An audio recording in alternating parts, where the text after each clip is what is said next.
ఉదయం న్యూస్ కి స్వాగతం. బులెటిన్ లో ముందుగా హెడ్లైన్స్. తెలంగాణ భవన్ లో బీఆర్ఎస్ నేతల విలేకరుల సమావేశం.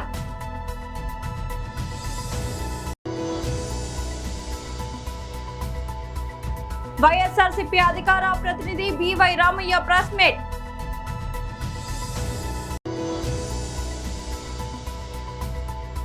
పోక్సో కేసు బండి సంజయ్ కొడుకు భగీరథ్ కు బైల్. తెలంగాణ భవన్లో బీఆర్ఎస్ నేతల విలేకరుల సమావేశం. డిక్లరేషన్ నిజంగా ఎంత అట్టహాసంగానైతే ఆ రోజు ఈ డిక్లరేషన్ చేసిండ్రో మరి దానిపైన ఇప్పుడు ఉన్నటువంటి ప్రభుత్వం, రేవంత్ రెడ్డి ముఖ్యమంత్రి, ఈ ప్రభుత్వంలో ప్రధాన బాధ్యత వహిస్తున్నటువంటి ఎస్సీ ఎస్టీ సామాజిక వర్గాల నుంచి మంత్రులుగా, ఎమ్మెల్యేలుగా అనేక పదవులలో ఉన్నటువంటి వాళ్లకు నాకు తెలిసి ఈ విషయాన్ని మర్చిపోయిందనే మేము అనుకుంటున్నాం. చేవెళ్ళ డిక్లరేషన్ పేరిట ఎస్సీ ఎస్టీలకు ఇచ్చినటువంటి హామీలను అమలు చేయడం సంగతి అటు పక్కకు పెట్టండి. గతంలో కేసీఆర్ గారి హయాంలో అమలు పరిచినటువంటి ఆ పథకాలను కూడా కనీసమైనటువంటి ఆ బడ్జెట్ను కూడా కొనసాగించడంలో ఈ ప్రభుత్వం ఘోరంగా విఫలమైందని ఈ సందర్భంగా మేము తెలియజేస్తూ ఉన్నాం. అదేవిధంగా డాక్టర్ బాబాసాహెబ్ అంబేద్కర్ గారు ఎస్సీ ఎస్టీ పేద వర్గాల కోసం ఏదైతే తప్పించిండో దాన్ని ఆసరాగా చేసుకొని మళ్ళొక్కసారి ఎస్సీలను ఎస్టీలను మోసం చేసేటువంటి ఒక ప్రయత్నం జరిగింది. అది కాంగ్రెస్ పార్టీకి మొదటి నుంచి కూడా అలవాటు. ఎస్సీ ఎస్టీలను ఓటు బ్యాంకుగా భావించి 50 సంవత్సరాలుగా వాళ్ళ యొక్క అభివృద్ధి కోసం ఏనాడు కూడా ఆలోచించినటువంటి పార్టీ, ప్రభుత్వం ఏదైనా ఉన్నది అని అంటే ఖచ్చితంగా అది కాంగ్రెస్ పార్టీ అని చెప్పచ్చు. మరి కాంగ్రెస్ పార్టీ ప్రకటించినటువంటి ఈ చేవెళ్ళ ఎస్సీ ఎస్టీ డిక్లరేషన్ ఆనాడు ఉన్నటువంటి ఎన్నికలలో ఎస్సీల ఎస్టీల ఓట్లను దండుకోవడం కోసం, వాళ్ళను మభ్యపెట్టడం కోసం ఈ అమలు చేయనటువంటి హామీలనిచ్చి ఈరోజు వాటిని విస్మరించిందనడంలో ఏమాత్రం సందేహం లేదు. అదేవిధంగా ఏవైతే ఈ 12 హామీలు ఉన్నాయో ఒక్కసారి మనం గుర్తు చేసుకోవాల్సిన అవసరం ఉంది. వాళ్ళకు కూడా మేము గుర్తు చేస్తున్నాం. చేవెళ్ళ ప్రజా గర్జన సభలో 12 హామీలు ఏవైతే మా జాతీయ అధ్యక్షుడు కాంగ్రెస్ పార్టీకి సంబంధించినటువంటి మల్లికార్జున్ ఖార్గే గారి ద్వారా మేమైతే ఎవరు నమ్మరు, మా మీద విశ్వాసం ఉండదనే ఉద్దేశంతో మల్లికార్జున్ ఖార్గే గారిని ఇక్కడికి పిలిచి ఆయన చేతుల మీదుగా ఈ డిక్లరేషన్ చేయించడం జరిగింది. ఒక మాటలో చెప్పాలంటే మల్లికార్జున్ ఖార్గే గారు ఆయన చేతుల మీదకి వెళ్ళి డిక్లరేషన్ చేయవచ్చు, కానీ ఈ రాష్ట్రంలో ఉన్నటువంటి ప్రభుత్వం యొక్క బాధ్యత ఆయన గౌరవం కూడా కాపాడాల్సింది. ఇలా మల్లికార్జున్ ఖార్గే గారి, అదేవిధంగా దళితుల, బహుజన వర్గాల అభ్యున్నతి కోసం తన జీవితాంతం పనిచేసిన బాబాసాహెబ్ అంబేద్కర్ గారిని కూడా ఇలా కించపరిచిన అనడంలో ఎటువంటి సందేహం లేదు. వైఎస్ఆర్సీపీ అధికార ప్రతినిధి బివై రామయ్య ప్రెస్ మీట్. సెక్టార్లలో ఇవాళ కూడా అంటే మోసము, దగ, వెన్నుపోటు రాజకీయాలు, ఈ రకమైనటువంటి అంటే చరిత్ర కలిగినటువంటి కూటమి ప్రభుత్వం ద్రోహం చేయటానికో, అన్యాయం చేయటానికో, లేకపోతే దగా చేయటానికో ఈ వర్గము ఆ వర్గము అనేది లేకుండా చిన్న పిల్లల కానుంచి మొదలు పెట్టుకొని ముసలోళ్ళ వరకు అన్ని వర్గాల ప్రజలను మోసం చేసినటువంటి ప్రభుత్వం ఏదైనా ఉందంటే ఇవాళ నడుస్తున్నటువంటి కూటమి ప్రభుత్వమే. మేలు చేయకపోను అడగడుగున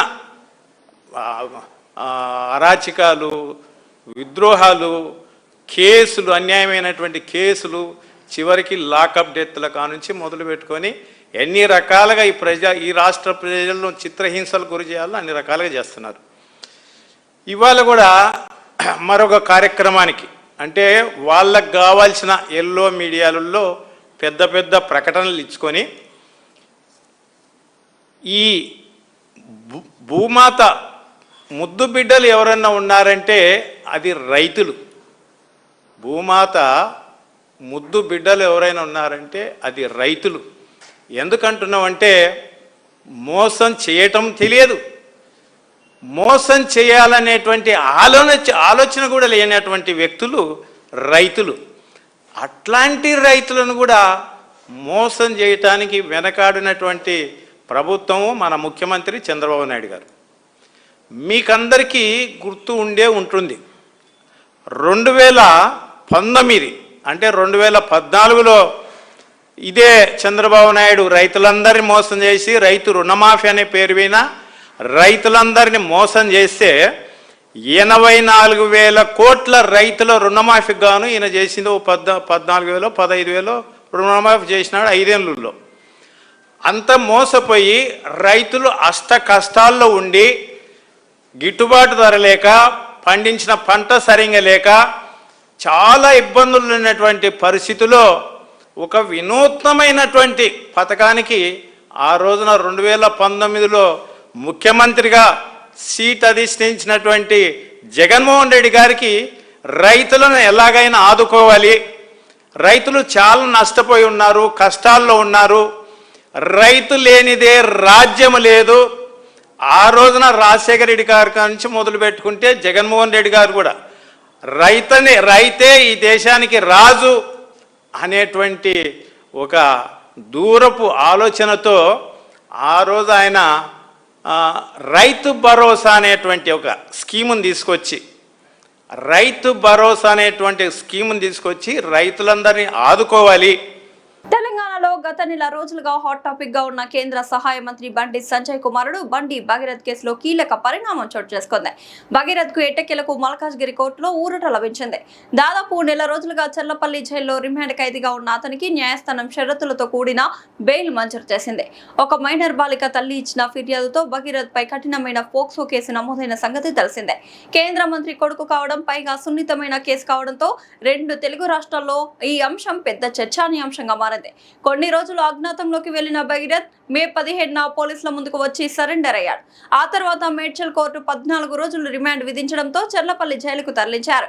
బెయిల్ పిటిషన్ల తిరస్కరణకు గురవ్వడంతో నెల రోజులకు పైగా జైల్లోనే గడపాల్సి వచ్చింది. తాజాగా ఇంజనీరింగ్ పరీక్షల నేపథ్యంలో భగీరథ్ కు కోర్టు షరతులతో కూడిన బెయిల్ మంజూరు చేసింది. దీంతో భగీరథ్ జైలు నుండి బయటకు రానున్నారు. హన్మకొండ జిల్లా ఎల్కతుర్తి మండలంలోని జిలుగుల గ్రామంలో సెగ్రిగేషన్ షెడ్ ఉపాధి హామీ పనులు ప్రభుత్వ పాఠశాలను ఆకస్మికంగా తనిఖీ చేసిన జిల్లా కలెక్టర్ చాహద్ బాజ్పాయ్ గ్రామ అభివృద్ధికి పారిశుద్ధ్యం, పచ్చదనం, నాణ్యమైన విద్య 3 ప్రధాన స్తంభాలని, వీటిని సమన్వయంతో గ్రామాల సమగ్ర అభివృద్ధి సాధ్యమవుతుందని హన్మకొండ జిల్లా కలెక్టర్ చాహద్ బాజ్పాయ్ తెలిపారు. హన్మకొండ జిల్లా ఎల్కతుర్తి మండలం చిలుగుల గ్రామంలో ఆకస్మికంగా పర్యటించిన జిల్లా collector segregation shed, Mahatma Gandhi జాతీయ గ్రామీణ ఉపాధి హామీ పథకం పనులు, ప్రాథమిక మరియు ఉన్నత పాఠశాలలను పరిశీలించారు. ముందుగా గ్రామంలోని సెగ్రిగేషన్ షెడ్ను సందర్శించిన కలెక్టర్ తడి, పొడి చెత్త వేరు చేసే విధానం, కంపోస్ట్ ఎరువు తయారీ ప్రక్రియపై వివరాలు తెలుసుకున్నారు. గ్రామాల్లో చెత్తను శాస్త్రీయంగా నిర్వహించడం ద్వారా పరిశుభ్రమైన వాతావరణం నెలకొల్పడంతో పాటు కంపోస్ట్ ఎరువు తయారీ ద్వారా రైతులకు ప్రయోజనం చేకూరుతుందని తెలిపారు. ఉపాధి హామీ పనులు గ్రామీణ ఆర్థిక అభివృద్ధికి దోహదం. అనంతరం ఊర చెరువులో కొనసాగుతున్న ఉపాధి హామీ పనులను పరిశీలించిన కలెక్టర్ కూలీల హాజరు, పనుల పురోగతి, వేతనాల చెల్లింపుపై ఆరా తీశారు. చెరువు పూడికను వ్యవసాయ భూములకు తరలించడం ద్వారా భూసారం పెరిగి రైతులకు లాభం చేకూరుతుందని పేర్కొన్నారు.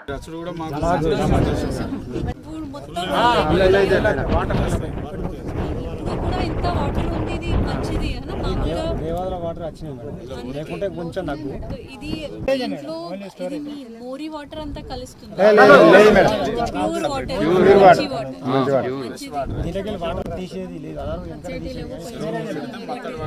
వర్షం నీళ్ళు, అండర్ గ్రౌండ్ వాటర్.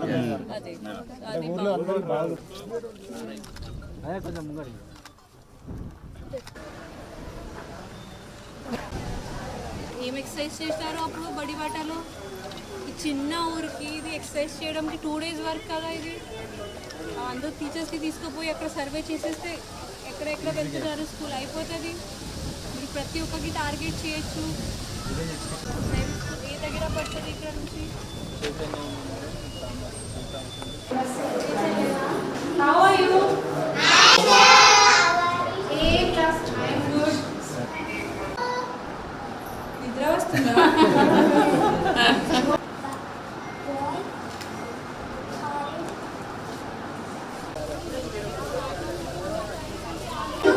ఏం చేస్తారు దీంతో? బుక్ నుంచి తీసినారా ఇది? బుక్ ఖరాబ్ అవుతుంది కదా, ఎందుకు తీసినారా? మొన్ననే జాయిన్.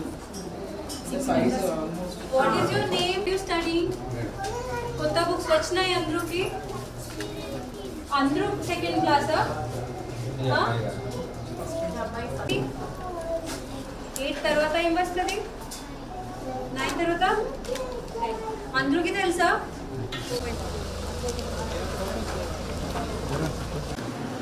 ఏ క్లాస్? మీరు ఇంతకుముందు ఏ స్కూల్లో ఉంది?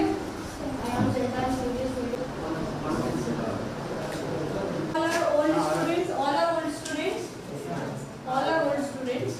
Okay, which chapter are you reading? All continents. Can you tell?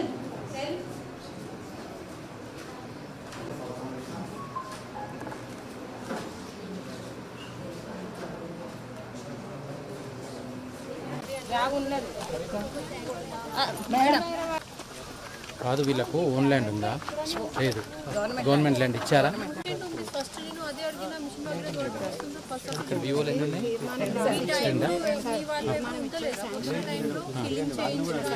కాకపోతే మీరు సదరంకు అప్లై చేసుకోవాలి. కావట్లేదు ఎందుకు?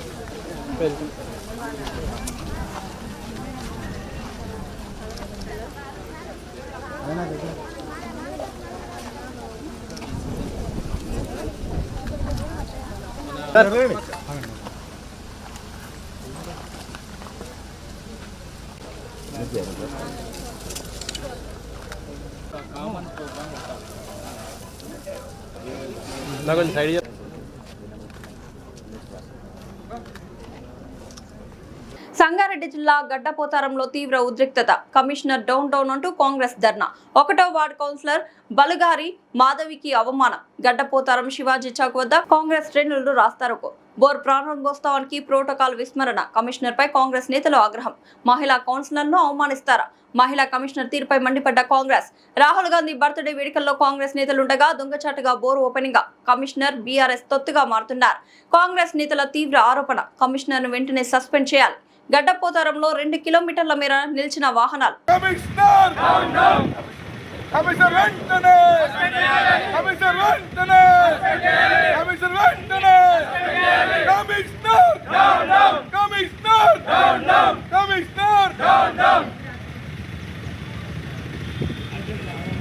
చాలా ప్రోటోకాల్ విరుద్ధము. ఇటువంటి మానుకోవాలని కమిషనర్ గారిని కోరుకుంటున్నాం. కంపల్సరీ కాంగ్రెస్ పార్టీ వాళ్లకు ప్రతి దానికి ఆహ్వానం పంపాలి. మీరు గవర్నమెంట్ మాదున్నది కాబట్టి మాకు ఇంటిమేషన్ ఇవ్వాల్సిన బాధ్యత మీది. ఇవ్వకపోతే మీ కర్మ. మేము ఏం చేయలేము, ఇట్లనే ధర్నాలు చేస్తాము, ప్రభుత్వానికి చెప్తాము.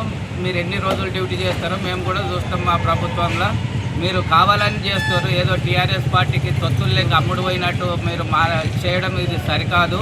మా గవర్నమెంట్లో మమ్మల్ని కూడా, మా కార్యకర్తలని, మా లీడర్లను కూడా గౌరవం ఇవ్వాలని కోరుకుంటున్నాం. కమిషనర్ గారు, మీకు ధన్యవాదాలు.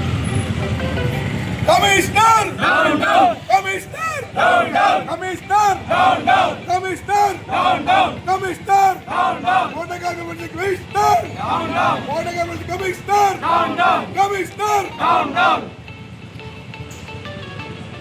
1వ వార్డులో ఒక బోర్ వేయించి ఒక మహిళా కమిషనర్ గారు మరి మహిళ మన కౌన్సిలర్ను అవమానించినట్టు, ఆమెను ఇవ్వకుండా, ఎవరు కూడా కాంగ్రెస్ వాళ్ళని కేర్ చేయకుండా మరి అధ్వానంగా తయారైన ఈ మన మున్సిపాలిటీ గడపదల మున్సిపాలిటీలో మాకు చాలా బాధ అనిపిస్తుంది. నిన్న కూడా ఒక ఆమె ఒక్కరిని కూడా పిలవకుండా ఆమె ఒక్కటి వచ్చి ఎవరినో పిలిచి ఓపెన్ చేయడము చాలా బాధాకరం. మరి ఇది పద్ధతి కాదు. అందరూ కూడా ఇట్లా మొన్న ఎమ్మెల్యే వచ్చినప్పుడు కూడా ఎవరికి ఇన్ఫర్మేషన్ లేదు, గ్రామ సభ పెడితే కూడా ఎవరికి ఇన్ఫర్మేషన్ లేదు, డప్పు సాటింపు లేదు. మరి 4 రోజులు కూడా కాలే మున్సిపల్ ఏర్పడి ఇంత అధ్వానం చేస్తే మరి మా బాధలని మేము ఎవరికి చెప్పుకోవాలి? గ్రామ సభలో వచ్చి మాట్లాడుకుంటాం, గ్రామ సభలో చెప్పుకుంటాం. ఇప్పుడు మహిళా కౌన్సిలర్ ఉంది మా వార్డు కౌన్సిలర్కి చెప్పకుండా మీరు ఇనాగ్రేషన్ చేసిరంటే మీకు న్యాయమా అన్యాయమా మీరే ఆలోచించాలమ్మా. కమిషనర్ గారు, మీరు మహిళా కమిషనర్ కాబట్టి మా మహిళలకు మీరు ప్రాధాన్యత ఇవ్వకుండా మీరు చేయడం ఇది పద్ధతి కాదు. మాకు చాలా బాధాకరంగా ఉంది. మా మహిళా కమిషనర్ పిలవకుండా చేసినావు నువ్వు, ఇది పద్ధతి కాదమ్మా. నేను మరొకసారి చెప్తున్నా, ఇలాంటివి చేస్తే చాలా చేయాల్సి వస్తుంది. ఇప్పుడు చిన్న ధర్నా ఇది. మీరు ఎప్పుడు కూడా మమ్మల్ని గౌరవించకపోతే మేము చాలా పెద్దన చేయాల్సి వస్తుంది. పెద్ద ఎత్తున చేస్తాం.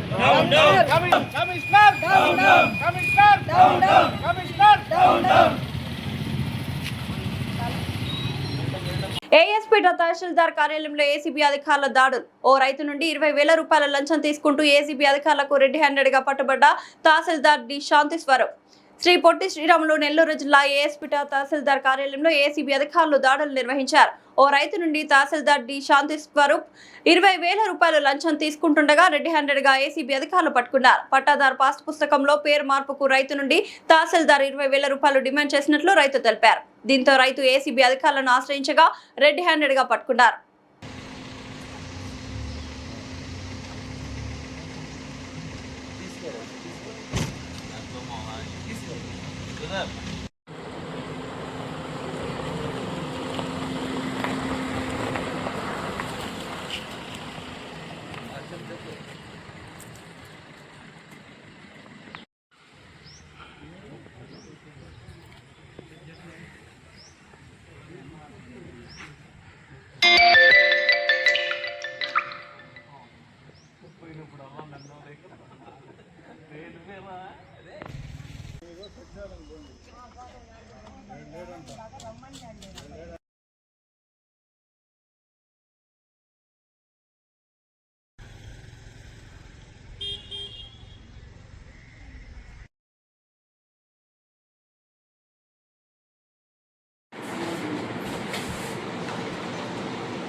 ఏఎస్పేట మండలము పందిపాడు గ్రామానికి చెందినటువంటి రైతులు వెంకటకృష్ణారెడ్డి, వెంకటేశ్వరుడు అనేవాళ్ళు పోయిన నెలలో ల్యాండ్ మ్యూటేషన్ కోసము ఆన్లైన్లో అప్లై చేసుకున్నారు.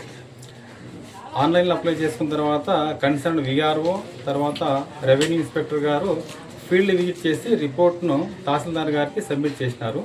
తహసీల్దార్ గారు దాన్ని అప్రూవ్ చేయడానికని రైతుల దగ్గర నుంచి 40,000 లంచం డిమాండ్ చేశారు. చివరికి 20,000 ఒప్పుకొని ఈరోజు ఆ రైతు నుంచి 20,000 రూపాయలు తహసీల్దారు లంచం తీసుకుంటూ ఉంటే ఏసీబీ అధికారులు మేము రెడ్ హ్యాండ్ పట్టుకున్నాము, కేసు రిజిస్టర్ చేసినాము, దర్యాప్తు చేస్తున్నాం. అదేవిధంగా ఎవరైనా అధికారులు లంచం డిమాండ్ చేస్తుంటే వాళ్ళు చేయవలసిన పని చేయడానికి లంచం డిమాండ్ చేస్తుంటే 1064కు టోల్ ఫ్రీ నంబర్కు ఫోన్ చేసి వాళ్ళ విషయాలు తెలియజేస్తే మేము దానిపైన స్పందించి చట్టపరంగా చర్య తీసుకుంటాం. Thank you. బులెటిన్ ముగించే ముందు హెడ్లైన్స్ మరోసారి. తెలంగాణ భవన్లో బీఆర్ఎస్ నేతల విలేకరుల సమావేశం.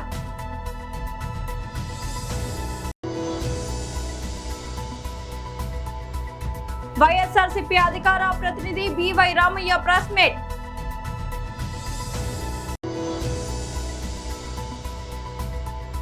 పోక్సో కేసు బండి సంజయ్ కొడుకు భగీరథ్ కు బైల్. ఇది ఇవాళ బులెటిన్ అప్డేట్. మరొక బులెటిన్ లో మళ్ళీ కలుద్దాం. అంతవరకు సెలవు.